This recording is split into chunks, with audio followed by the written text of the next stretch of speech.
Hi, my name is Ari, and I'm so happy you have chosen to watch an episode of our podcast, the Growth, Grace, and Gratitude podcast. I was inspired to start podcasting as a kind of shift that I had from the dance world into journalism. I grew up dancing ballet, and I have performed with the New York City Ballet, Miami City Ballet, at Alvin Ailey American Dance Theater, and in Madison Square Garden.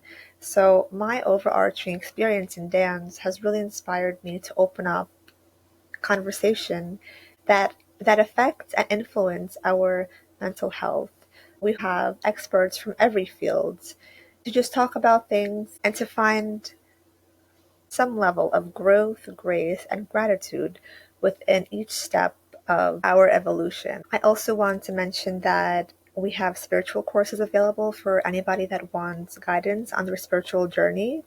And if that includes coaching, we have a lot of guidebooks about inner child healing and mental health support and relationship guidance. And for students, we have great tutoring for writers who want to build on their journalistic skills or who want to publish their first novel, who want to work on their writing in general. We have courses in dance, ballet, yoga, and Pilates.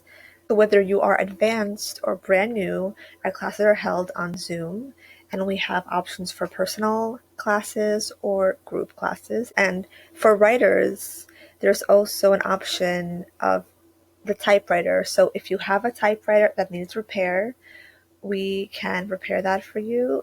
And if you need a new typewriter, you can purchase a beautiful typewriter and start the writing process at your own pace. If you would like to have me on your podcast or would like to be a guest on my podcast, or if you want us to answer your questions in an upcoming episode, please send us an email at growthandgracemindset@gmail.com. And if you like our shows and they resonate with you, please consider giving our show a rating of 5 stars. Give us a comment, follow us, and just enjoy the episodes. Thank you so much for sharing your time and your journey with us. I hope you enjoy the show. Welcome to the Growth, Grace, and Gratitude podcast, where we talk about all things mental health, wellness, entrepreneurship, positive psychology, inner child healing, and so much more. And today we will talk a little bit about the art of luxury, artistry, and sleep masks with our very special guest, Evalee Gerz, who's an artist, performer, and wellness advocate whose rich and diverse background has shaped her approach to health and self care. As a painter, she creates large scale series to exhibit. She built a career as a dancer and performer in the film and music industries, and producing and starring in her own cabaret show after moving to LA at just 17. Evalee's journey into wellness began as she sought ways to sustain her energy and appearance in such a competitive industry. In 2022, she launched Sia Silk, a brand that blends luxury, wellness, and artistry to promote better sleep and healthier living with their unique luxury silk sleep masks and other sleep aids. With her unique perspective as an artist, performer, and wellness expert, Evalee continues to empower others to embrace health, creativity, and balance in their lives. What a beautiful bio. Thank you so much for joining us today. Thank you so much for having me. It's so cool that artistry plays such a big role in your journey. And I feel like I myself also grew up as an artist performing ballet. So, talk a little bit about the impact of artistry and how that helped you kind of navigate the world of wellness and create your brand. Oh, wow. What's a big question? I mean, I feel like art to me and just the act of being creative is such a spiritual act because it's like kind of the only time that we're fully present in the moment. And I've always thought of it as kind of like my mental health. Like try to do something creative every day, try to be in the creative process as often as possible just for my own well-being. So to me it's all very, very interconnected. And then of course just the aesthetic, I love things to be beautiful. I love to make my spaces beautiful and to kind of add that artistry that is like kind of a little touch of luxury to our everyday lives. And everything we're doing. It's so true. It's like anything we do, we kind of do have a performative aspect in our lives. And especially if we can even play around with performative aspects, it really helps to kind of bring the creativity to life, bring it to form, act out, our perfect archetypes or what we want to embody, who we want to emulate. I feel like it's so true. It's such a great way to kind of incorporate our desires, our imagination into the present moment with our own vision. It's such a beautiful way to bring forth into life whatever we have imagining. And I feel like even since childhood, we have been imagining and playing around with ideas and visions, vision boards, and it's kind of like preparing us, wouldn't you say, like for the future to create something that kind of matches our creativity vibe since childhood. Absolutely. Like remember playing house and things like that? It's like you're kind of creating the future you want, maybe even if it's naively so at that age, but Totally. Having your thinking caps on as a kid and being curious and asking all those questions, it's so true. It prepares you, especially for empaths who are loving the episodes when we have guests that kind of create things from that space of like holistic health. How does that come into play with your brand? Talk a little bit about what your brand is. yeah, so I created a luxury silk sleep mask brand. And the reason really is because I was working as a yoga instructor and a dancer. And so my health and wellness was just a really big part of my everyday life in a really real way. Like I could really see the impact of, if I ate bad or if I didn't sleep well, then like my performance was truly affected the next day. And I could really feel the difference and see the difference. And it could even affect whether or not, if I was on an audition or something, whether or not I'd booked the job. So it had a financial impact for me as well. So I was really interested in all the health and wellness things because of that, just kind of from, early adulthood. I was really interested in like, eating really clean and doing things kind of for anti-aging and trying to get better sleep just so that I could feel better and look better and be more competitive in my field. Um, and one of the cornerstones of that I realized really early on was really sleep and optimizing sleep to get better sleep, have deeper sleep, and just the like I said, the difference of like if I had a bad night's sleep, it really really did affect my ability to perform. And so that was one of the things I like really dug into is like, how do I get better sleep? What are some easy and affordable starving artist ways to optimize my sleep? And I realized that a sleep mask was one of the most effective ways to do that. There's so many benefits to sleeping in total darkness. Um, Everything from like metabolic health and lowering, risk of obesity and depression and diabetes and insulin resistance to, increasing your longevity and hormone regulation. And I mean, just so many really important benefits to like blocking out all light while you're sleeping. And, I couldn't afford to do like blackout curtains and all the things. So a sleep mask seemed like a very easy, affordable, and convenient way to accomplish that, especially because I would go on tour and I traveled a lot, I worked late nights. So it really, really made a big difference for me. But I really struggled to find a sleep mask that I felt like actually worked. I found some high functioning, cheaper masks that had, bad synthetic materials, that had synthetic fabrics and chemical adhesives that are just bad for you in the environment. And then I found really nice quality silk sleep masks, which silk, is a natural fabric. It helps maintain moisture. It's environmentally friendly, and it even has anti-aging benefits. But all the silk sleep masks I found, I just didn't think function well. They didn't fit well. They weren't very comfortable. They didn't block light. They smashed my eyelashes. Like I just all the issues. So eventually I decided just to create my own sleep mask and solve kind of all the problems that I was having and not being able to find one. So that's what I did. I created a sleep mask that to me solved all the problems. It's adjustable, it's really high quality silk, it's a little bit larger so it has better coverage, it has extra thick padding so it's like sleeping on a cloud, and it has larger than standard eye cups. So there's more room for your eyes, more room for your lashes, and it really like conforms to your face to block out the light. So it to me is the best mask I've ever used. And so yeah, I decided to bring it to market and help the world get better sleep. Wow, it's so interesting. And I see here it's made from mulberry silk. That's like so cool, like infusing kind of holistic things to sleep repair. It's so important, and especially for like artists and anybody who's in the creative field. I feel like during the day we get so busy, we get so inspired to be kind of like doing all these things, multitasking, and then finally when we want to get a good night's sleep, we just need like complete silence, complete darkness. And I feel like that's a great way to do it.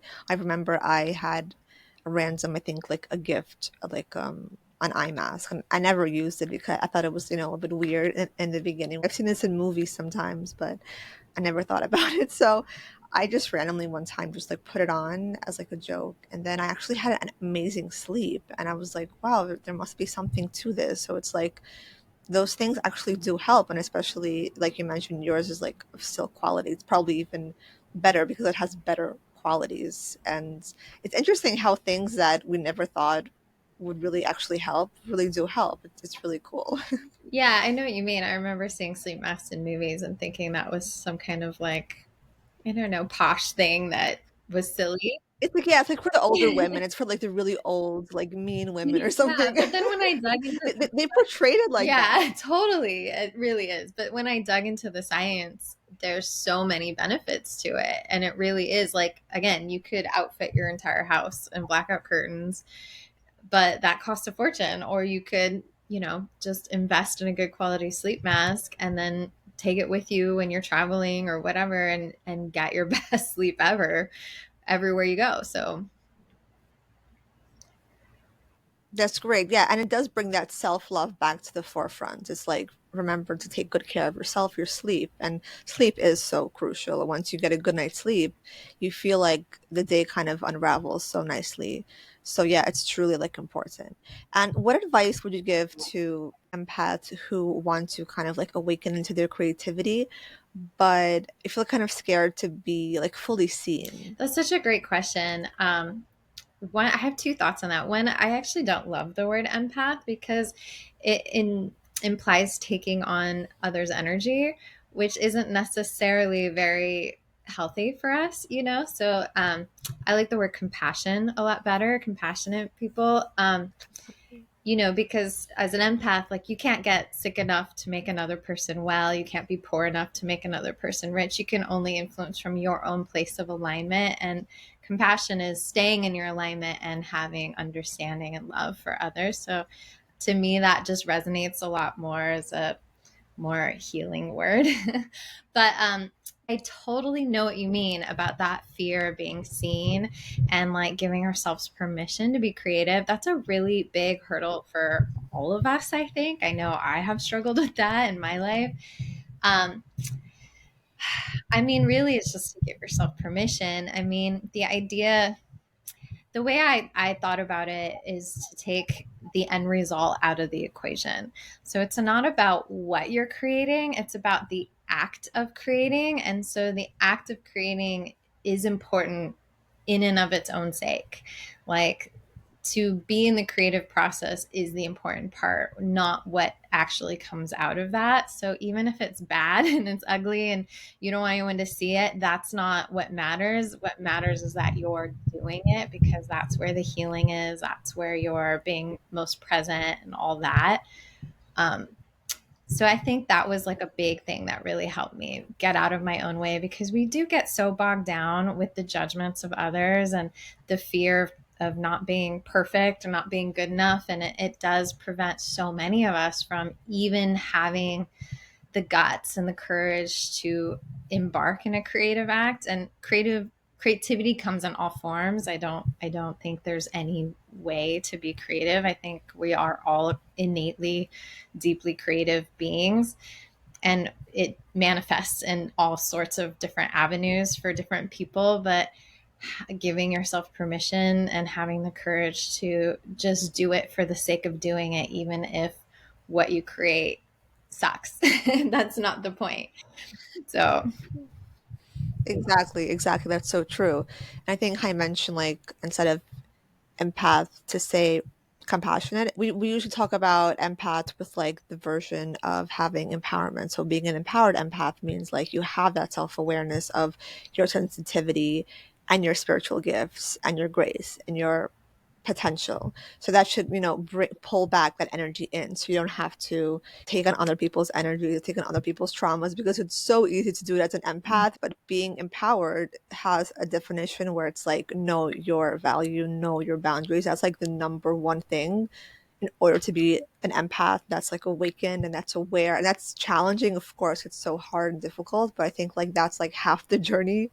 And it's so true. Yes, with your creativity, it's not about like judging yourself. It's not about presenting the most perfect work. It's like the whole art of creating is that it's not going to be exactly what you think it is. Like that's kind of the magic and brilliance of it, because something that is like evolved through like a channeled message you receive or something that you envision and then you're creating it, it's like you might not even know the finished product. And like how beautiful is that, right? It's like how cool that you just start something and you might not know exactly how it finishes, but it's like you have that excitement and you have some kind of motivation to pull you forward. Because I know so many times, like for example in dance we have rehearsals, we have to work on a specific variation. Do you know how many times like we mess up or we have to change like different things to have a final product be as it is? It's like it's consistent attention to detail in a way, and it's also letting it be. So it's like allowing yourself to flow through the movement when it comes to dance, or if you're creating like an art piece, like allowing. I feel like we have to give ourselves permission to allow, and that's going to help us like create something worth of beauty, like true beauty. And interestingly enough, today's actually National Flower Day, so it's like the beginning of spring, the beginning of blossoming, and it's, I feel like it's such a great time for people to kind of like dig into their innate abilities, and it's like to recognize the gifts that they do have with creativity. yeah, I totally agree. I love what you're saying about allowing. I think that's so important. Like allowing it to be whatever it's going to be without necessarily trying to control it, which is hard because we do try to control things. That's like a very normal fear response. But I totally agree when you allow things to just be what they are. I mean, I also am a dancer, so I know exactly what you mean, spending hours and days in the studio rehearsing. But when you get up on that stage, you have to let that go, and it's just going to be whatever it's going to be. And sometimes you mess up and that's okay, and sometimes it goes perfectly, but when you try to control it, it's really not going to be that great. So you got to just let it be whatever it's going to be. My favorite thing was always freestyle. So I did both choreography, but I was in a show for a long time where we each got to freestyle one number per show. And that was so terrifying in so many ways, but it was actually the most empowering thing because you had no choice but to let go of all preconceived notions and just allow it to be whatever it's going to be. You just had to be so present and just listen to the music and just allow it to be. And like you said, it's kind of like channeling from some higher presence that you have to get out of the way and just let it happen. Yes, 100%. I love that. And when it comes to like your approach to life and creating this amazing product, what is your definition of luxury right now, and has it changed over time? Ooh, that's a good question. I mean, I think, yeah, I think my definition of luxury, I don't have a specific one, but it's just like a little bit of self care, a little bit of self love, a little bit of pampering. Like that's what I try to put into the product, and and express that through it is like, it's okay to pamper yourself. It's okay to indulge in things and in yourself, really, and in your self care. And I think, especially as women, I think that's really difficult. I think we're not really taught to value ourselves and our needs. We kind of are always putting everything in front of us. And, we live in this hustle culture where we're just like running around doing all the time, and we're kind of measured by our accomplishments rather than like that being soft and taking that time for ourselves. And so to me, that's what luxury represents. It's having permission for ourselves. It's allowing ourselves to be pampered. And even if we're the ones doing it, in fact, that might even be the most important, because we're also saying to the universe that we deserve by pampering ourselves. Beautiful. Yes, that's such a great closing message. It's so true. And again, it's like allowing, right? Allowing yourself to pamper yourself. It's such a great thing that everybody can do. And where can people connect with you and see your content and see your products? Yeah, I mean, so we're on social media. The brand is called Sia Silk. It's SIA Silk. And so you can find us on social media and obviously our website, which is siasilk.com. And you can buy all our products straight from the website. Very nice. Thank you so much for coming on the podcast and sharing your product and your story with Yeah, us. thanks so much for having me. I love talking about this stuff. It's really fun.